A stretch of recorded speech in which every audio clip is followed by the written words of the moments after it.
Portanto, o nosso tema para esta segunda parte ficou o Islã e a medicina.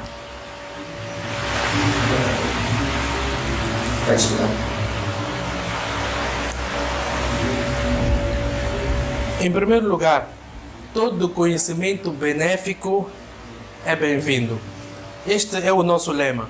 Quando nós abrimos o Corão, quando abrimos a Sunna do Nabi sallallahu alaihi wasallam, aprendemos que todo conhecimento benéfico é bem-vindo e fomos incentivados a aprender, seja ele conhecimento da medicina, informática, em suma, tudo aquilo que é benéfico. E não importa de quem nós tomamos este conhecimento. É verdade que quando trata-se do conhecimento religioso, nós temos que ter o cuidado de quem o tomamos. Mas quando trata-se de outro conhecimento, da medicina, se um cristão tem maior domínio, então é bem-vindo. Tomamos dele o conhecimento. E é por isso que o Nabi sallallahu alaihi wasallam diz: Al-hikmatu dalatul muslim, que o conhecimento é algo perdido do crente. Portanto, onde ele encontra, ele toma. Seja de um cristão, de um judeu, de um ateu, ele tem conhecimento, vamos aprender dele. Não vamos dizer, não, este não é muçulmano, então não podemos aprender dele a medicina. Não. Vai contra os princípios da nossa religião. Todo conhecimento benéfico é bem-vindo. Não saltamos nada aqui, Adam.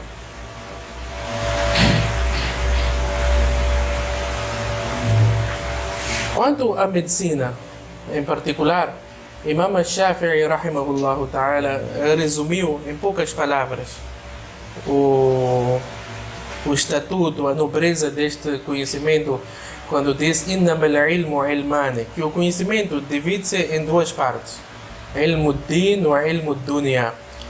O primeiro conhecimento é aquele que está relacionado diretamente com a nossa religião, que nós pretendemos com o mesmo adquirir o paraíso. O outro conhecimento, o ilmu dunya, é aquele conhecimento que está relacionado com o planeta Terra, com o nosso dia a dia. فالعلم الذي للدين هو الفقه. Portanto, aquele conhecimento religioso que tem uma ligação direta com a religião é al-fiqh. O que é halal, o que é haram. والعلم الذي للدنيا هو الطب. Diz que o conhecimento que está diretamente ligado com o planeta Terra, que vem em primeiro lugar, o que é? هو الطب, é a medicina. Aqui nós extraímos a nobreza deste conhecimento. Noutra versão, Imam Shafi'i, rahimahullah ta'ala, diz: La a'lamu ba'da al-halal wal-haram anbalu min at-tibb. Que eu não conheço o conhecimento mais nobre. Depois de conhecer o que é halal e o que é haram, conhecimento mais nobre do que a medicina. É o conhecimento que vem em primeiro lugar, depois do halal e haram. Illa anna ahla al-kitabi qad ghalabuna alayh. Depois expressou seu remorso, dizendo: infelizmente nós não demos o devido direito deste conhecimento, e é por isso que os judeus e cristãos superaram-nos neste conhecimento, pela nossa negligência. Em outra versão, Imam Shafi'i, rahimahullah ta'ala, também expressando o seu remorso, diz: ضيعوا ثلث العلم, que desperdiçaram um terço do conhecimento. ووكلوا إلى اليهود والنصارى, e deixaram a mercê dos judeus e cristãos. Aqui o Imam Shafi'i, rahimahullah, estava a expressar a sua tristeza. É aquilo que infelizmente nós achamos que quando estudamos a religião não podemos ter outro conhecimento. Nós vemos as pessoas a criticarem quando um alim, uma pessoa que graduou-se numa universidade de Sharia ou de Da'wa, quando ele quer aprender a medicina, como? Por que quer aprender a medicina? Quer ser engenheiro? Por que quer ser engenheiro? Quer dizer, há aquela crítica. Por que você quer aprender? Aprender faz parte da nossa religião. Todo conhecimento é bem-vindo, muito em particular a medicina. E quando nós vamos para a preservação das 5 necessidades, os nossos sábios dizem que o Islã veio para preservar essas 5 necessidades basilares: a religião, a vida, o juízo, a linhagem, a riqueza. Vemos que o conhecimento que mais abarca a preservação dessas 5 necessidades é o quê? É a medicina. A medicina preserva a religião. Como? Quem pode dar exemplo? A pessoa, para observar Hajj, tem que estar saudável, não é? A pessoa, para jejuar, tem que estar saudável, precisa de tratamento. Portanto, a medicina entra. A vida, preservar a vida, conforme disse o doutor, aquele que salvar uma única vida é como se tivesse salvo a humanidade toda. Portanto, a medicina também entra. O juízo, veio a medicina. A pessoa sofre de certas doenças mentais, também existe tratamento. A linhagem, a pessoa não pode conceber, não pode ter filhos. A medicina também entra, existem tratamentos. A riqueza, portanto, nessas 4 partes a medicina entra diretamente. Isso indica a sua nobreza. A crítica do médico cristão. Este era um médico pessoal de Harun al-Rashid. Conhecem Harun al-Rashid? O Khalifa que governou inúmeros países. Ele tinha como médico pessoal um médico cristão. Não importa se é cristão, se ele domina, então deve ser respeitado.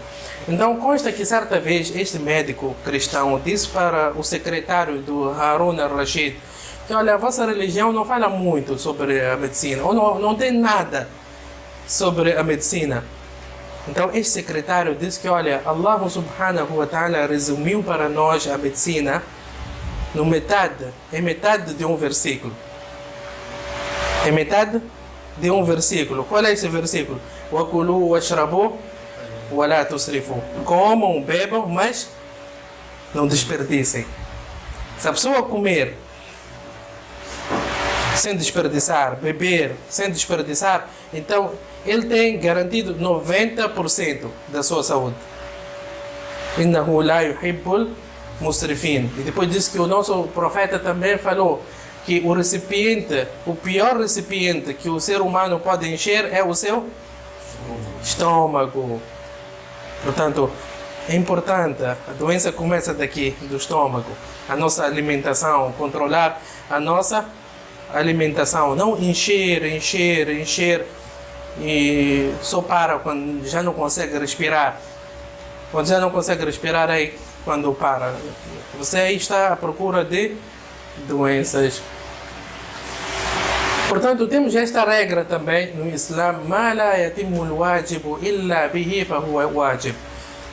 Se a pessoa precisa de um meio para concretizar algo obrigatório, o objetivo é obrigatório, então o meio também passa a ser obrigatório.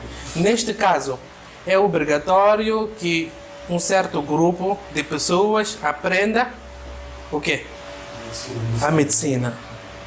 Se todos disserem que, olha, não queremos aprender a medicina, é muito difícil, mas isso, não pagam salários, temos que entrar em greve, não queremos aprender, queremos ser comerciantes todos, abrir loja. Então todos tornamos-nos pecadores. Porque precisamos deste conhecimento. O Coran, a medicina e o Coran e a medicina. Allah subhanahu wa ta'ala diz: وَمَنْ أَحْيَاهَا فَكَأَنَّمَا أَحْيَا النَّاسَ جَمِيعًا. Aquele que salvar uma vida é como se tivesse salvo a humanidade toda. E para salvar esta vida é necessário que haja medicina, tratamento, médicos. E Allah subhanahu wa ta'ala também falou: وَنُنَزِّلُ مِنَ الْقُرْآنِ مَا هُوَ شِفَاءٌ وَرَحْمَةٌ لِلْمُؤْمِنِينَ. Que Allah fez descer neste Coran versículos que constituem shifá, cura, ruqya, porque os servos precisam de tratamento.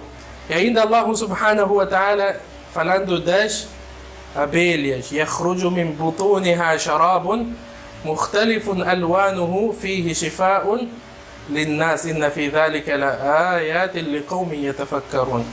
Diz que no ventre das abelhas existe licor, فِيهِ شِفَاءٌ لِلنَّاسِ, que contém nele a cura para as pessoas. Portanto, Allah subhanahu wa ta'ala deixou para nós. Vocês querem tratamento, querem cura? Então, Allah subhanahu wa ta'ala criou para vós as abelhas que providenciam o mel. Na Sunna, a medicina, a Sunna e a medicina. O Nabi sallallahu alayhi wa sallam diz: Al-mu'minu al-qawi khayrun wa ahabbu ila Allah min al-mu'min al-da'if. Que o crente forte é mais amado e querido por Allah subhanahu wa ta'ala comparativamente com aquele servo fraco. O servo fraco. Portanto, aqui o Nabi sallallahu alayhi wa sallam ensina a cada um de nós a preservar a sua saúde. Tudo aquilo que é benéfico, que fortalece a sua saúde física, é bem-vindo no Islã. E ainda o Nabi sallallahu alayhi wa sallam diz: Anzalallahu min da. Ma anzalallahu min da illa wa anzala ma'ahu ad-dawa. Alimahu man alimahu wa jahilahu man jahilahu. Diz que Allah subhanahu wa ta'ala fez descer doenças. Essas doenças provêm de Allah subhanahu wa ta'ala e acontecem com a permissão de Allah subhanahu wa ta'ala. Diz que sempre que Allah faz descer uma doença, também faz descer a sua cura. Por isso é errado dizer que é doença sem cura. É errado. Porque o Nabi sallallahu alayhi wa sallam diz: sempre que surge uma doença, em paralelo, Allah subhanahu wa ta'ala faz descer a sua cura. Alimahu man alimahu. Sabe quem sabe, wa jahilahu man jahilahu. Quem não sabe, não sabe. O fato de nós não termos conhecimento não quer dizer que não existe. E ainda o Nabi sallallahu alayhi wa sallam diz: Tadawu ya ibadallah. Procurem tratamento, ó servos de Allah. Não diz: sentem em casa, tawakkaltu ala Allah. Não. Eu tenho confiança em Allah subhanahu wa ta'ala, não vou procurar tratamento. É permitido? Não. A pessoa até pode tornar-se pecadora, porque está a negligenciar. Tadawu ya ibadallah. فإن الله سبحانه لم يضع داء إلا ووضع معه شفاء. Diz que sempre que Allah faz descer uma doença, em paralelo também existe o quê? O quê? A cura. Também instituiu para nós o hijama, tratamento. Procuramos o tratamento no hijama, nigela sativa. Doutor, gosta muito, mashallah. Conhecem nigela sativa? Não. Habbatu sauda. Black seed. Você fala inglês. Mel, não é? Zamzam, talbina. Já ouviram falar de talbina? Tudo isso foi ensinado pelo Nabi sallallahu alayhi wa sallam. Ibn al-Qayyim, rahimahullah, um grande sábio, escreveu este livro. Conhece? Como é que se chama? Al-Tibb al-Nabawi, a medicina profética. Mencionou cá inúmeros tratamentos que o Nabi sallallahu alayhi wa sallam deixou para o seu umma, para febre, O Nabi sallallahu alaihi wasallam deixou recomendações para mau olhar, para dor de estômago, até para hemorragia vaginal. O Nabi sallallahu alaihi wasallam deixou, é um livro interessante e existe em inglês também. Ibn al-Qayyim, sim. At-Tibb al-Nabawi, mais uma vez só para ver. Existe em inglês. At-Tibb al-Nabawi. Quem conseguir traduzir para português será bom. Quem fala bem inglês, mashallah, procura a versão em inglês e traduza. Tá bom? Portanto, o Nabi sallallahu alaihi wasallam deixou inúmeros ensinamentos. Existe esse livro também só para nós percebermos que a medicina faz parte do Islã. Isso foi um professor nosso, foi a dissertação dele de doutoramento. Ahkam al-Jiraha al-Tibbiya. Fala sobre cirurgias médicas. Como é que qual é a relação que tem com o Islã, e quando a pessoa observa uma cirurgia, salah, como é que faz, tudo aquilo que um muçulmano precisa. Depois temos este livro também, Al-Mawsu'at al-Tibbiya al-Fiqhiyya,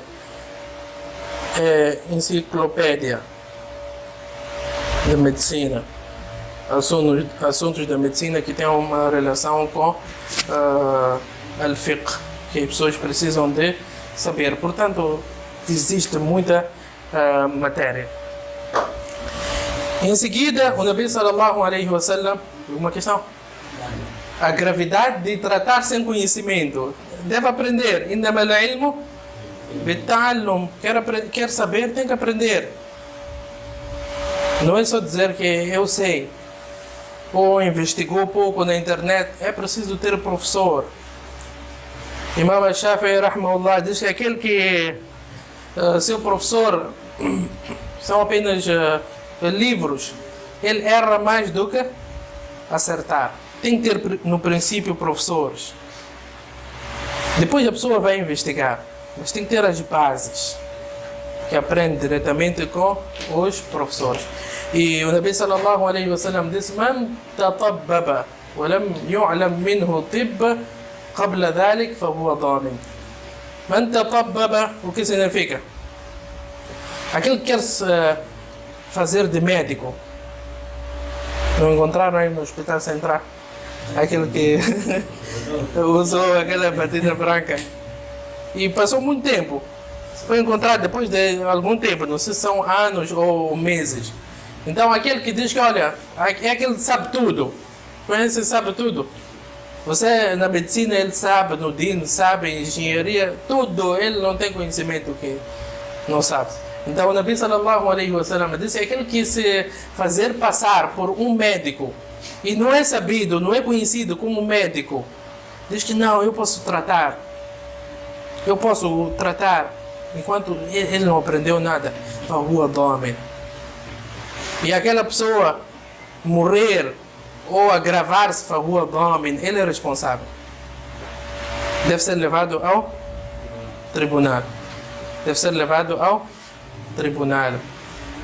E aqui nessa história também consta que certa vez alguém teve um acidente e dois homens vieram até o Nabi sallallahu alaihi wasallam e os dois eram médicos. Tem aqui Bani Anmar. Dizem que essa tribo era conhecida. Haviam muitos médicos. Então vieram dois até o Nabi sallallahu alaihi wasallam e este perguntou: Ayyukum atab? Quem de vocês dois domina mais a medicina para tratar desse nosso irmão? Então o profeta sallallahu alaihi wasallam procurou a melhor pessoa, a pessoa que mais domina a medicina. Daqui nós extraímos uma lição que é importante dominarmos a medicina. É muito importante. Não pode suceder que estudamos só por estudar. De princípio, a pessoa não pode mostrar a sua parte privada para ninguém. Mas se for necessário, mostra para o médico. Imagina se Allah subhanahu wa ta'ala tivesse dito que não. Você elegeu, aqui na parte privada é contigo. Não pode mostrar a ninguém. O que íamos fazer?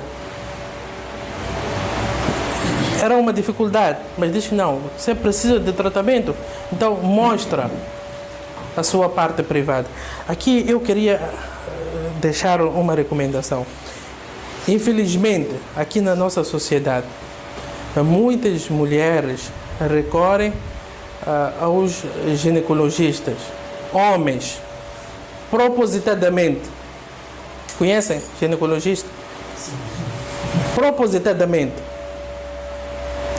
Tendo mulheres para atenderem, competentes. Não quero mulher, quero homem. Haram, haram, haram. Aquele homem vê sua parte privada, põe não sei o quê.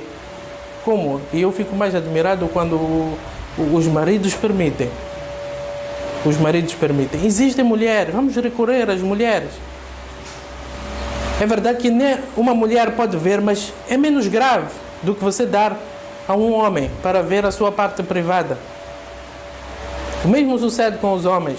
Sempre devemos tentar atenuar a gravidade. Não fica bem, você homem quer mostrar a sua parte privada para uma médica. Não pode.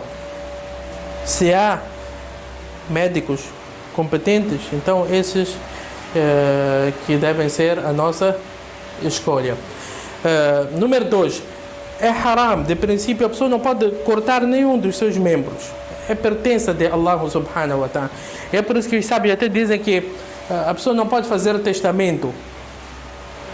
Que olha, eu depois de morrer, meu corpo serve para quê?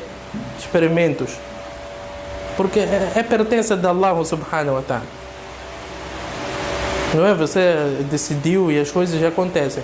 Mas se a pessoa tem uma doença, uma ferida, conforme disse o doutor, o veneno já entrou, precisa de ser amputado, então o Islã permitiu. Se é para o resto do corpo ficar bom, então pode amputar um membro do seu corpo.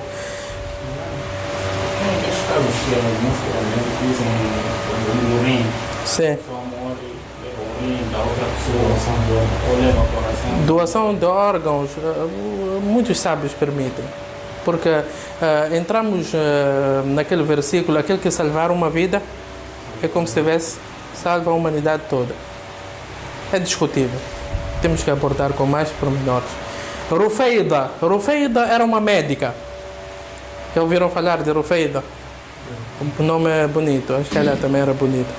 Rufeida. Certa vez um companheiro do Nabi sallallahu alaihi wasallam teve um acidente. Não haviam lá médicos. O Nabi sallallahu alaihi wasallam recomendou que a Rufeida, ou Rufeida, não sei se é com Dod ou Dal, não me lembro, incumbiu ela de tratar a este companheiro. Uma mulher a tratar um homem. Não havia lá médicos. Não haviam lá médicos. Então o Nabi sallallahu alaihi wasallam permitiu que esta mulher tratasse a este companheiro. Médicos muçulmanos. Muitos dizem que o Islã não contribuiu com nada, os muçulmanos não contribuíram com nada. Temos cá. Na primeira fase, houve tradução de livros. Houve tradução de livros. Esses médicos foram famosos. Doutores, vocês conhecem, né? Galeno e Hipócrates. Foram conhecidos na Grécia. Portanto, escreveram livros. Portanto, os sábios muçulmanos traduziram para o árabe. Conforme dissemos anteriormente, ele é cristão, é ateu, isso não entra.